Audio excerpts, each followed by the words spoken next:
Alrighty, good day everyone. So this is going to give us an idea on how I do my training sessions on the indoor trainer. So just put the video up and the stats for the indoor trainer on the right, the bottom right there, and obviously the stats at the top left are this actual ride, is this effort that I'm doing now. Now this effort is I think it's about 4Ks. It takes about 5 minutes 30.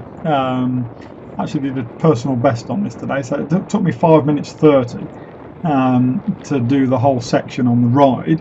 Now the bit on the right with me on the indoor trainer, that was yesterday. So this video that you're seeing of me actually out on the bike, that is this morning's ride. We did about 50 Ks and I just thought I'd go and do a bit of an effort along this. This is quite a popular stretch of road for people to do efforts on, so I just thought I'd do a good effort. It's a nice one. It's got a bit of an incline here and there, but most of it's pretty flat. You'll see the watts go up on the top left there. You'll see them go up as I hit the incline, so I'm on the bit of an incline now. Not major, it's nothing major, but you've just got to keep the power down.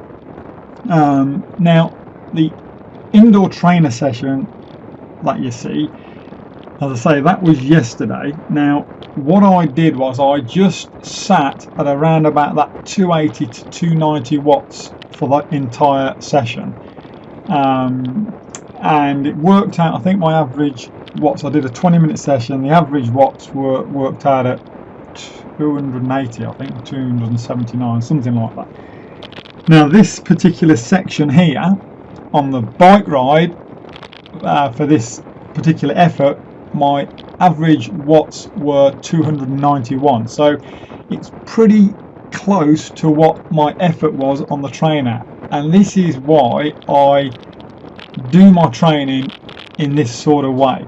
I mean, you've obviously got to incorporate recovery rides and that as well, but I'm talking about when I'm doing my training on the indoor trainer.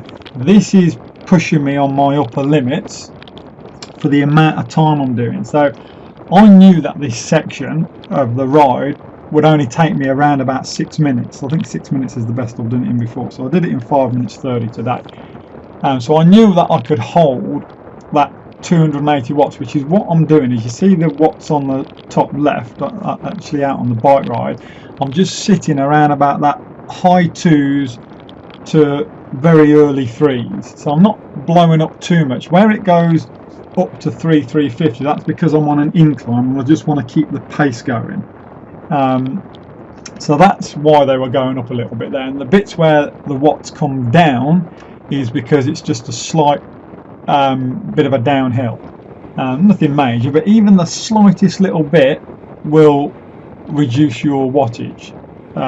So when I'm on the flats, that's when I'm more on that 280 watts, which is about what I was holding on the indoor trainer. And this is why I do these sessions, because it gets you to a point where when you're out on the bike, you're able to hold those higher watts for these efforts. And this is why it is important. This is why I love the indoor trainer. A lot of people say to me, the indoor trainer is boring, you know, can't stand it. It might be boring, but you're going to get strong on it.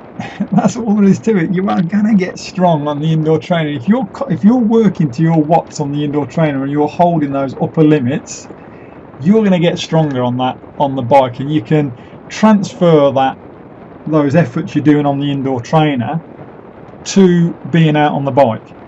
And when you're looking at these efforts, like this one is 5.5 minutes, it's actually a little bit easier because there's some parts where you've got that slight little downhill. Even if it's just for 20-30 meters, it's just easy enough for you to have a little micro respite. And for me, that's why I think the indoor trainer is harder, because there isn't any of that. There's no downhill, there's no wind pushing you along, there's nothing. You're just holding those watts the whole time. And the longer you can hold, obviously, the higher watts, well, the better you're going to become on the bike, the stronger you're going to become. And this is why I do these sessions on the indoor trainer. It just gets you fit and it gets you ready for when you're out on the bike. And what I generally do is, with a lot of my rides, is we have sections on some of the rides where we'll go and do some efforts, and they vary. They can be from 4 kilometers long to 10 to 20 k's long, and even a little bit more. I will then work out what I've done on that ride. So say it's a 10k section, I'll work out what my best effort was, knowing that I pushed myself there. And say I was holding, come back and look at Strava, the data and that, you come back, you're holding say 250 watts.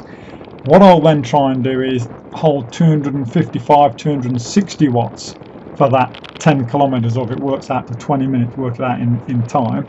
And then that way you can get stronger, so when you hit that again next time, you can hold those higher watts and slowly push your limits up. So that is why it is awesome to get on the indoor trainer. I absolutely love it. This makes you strong. This makes you strong as.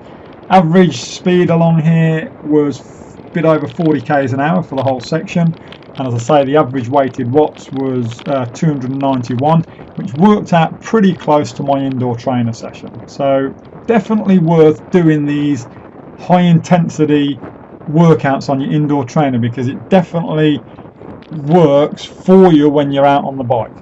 And that is the end of the session. There you go. Anyway, hope you enjoyed it. If you've got any questions or comments, you can pop them down below.